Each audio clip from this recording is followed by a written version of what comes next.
मी गेल्या 3-4 दिवसापासून बँकॉक शहरामध्ये फिरतोय आणि प्रत्येक रोड आणि प्रत्येक गल्ली, फुटपाथ सगळीकडे बघतोय.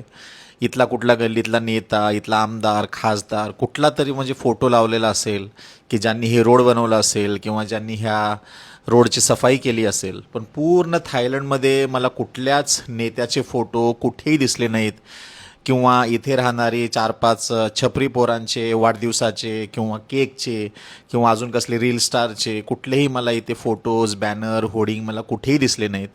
नाहीतर आपल्याकडे बघा छोटंसं जरी काम केलं, गल्ली गल्ली बोळातला एखादा नाला बांधला, छोटासा पूल जरी बांधला, तर तिथं 10 लोकांचे तुम्हाला फोटो बघायला मिळतात.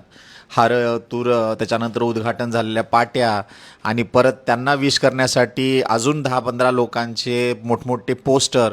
हे आपल्या भारतामध्ये सगळीकडे अगदी कॉमन आहे. पण आपल्या देशातल्या बऱ्याच लोकांना मूलभूत गरजा काय आहे, सिव्हिक सेन्स काय आहे, देशाची प्रगती कशी होते ह्याच्यापेक्षा आपल्या आपल्या नेत्याच्या पायाशी लोळण घालत, त्यांनाच आपले आईबाप समजून त्यांचेच बूट चाटत आयुष्य काढायची अगदी खूप म्हणजे खूप जबरदस्त त्यांना सवय आहे. आणि ही सवय मला वाटते येणाऱ्या 500 वर्षामध्ये तर काही जाणारी नाही आहे.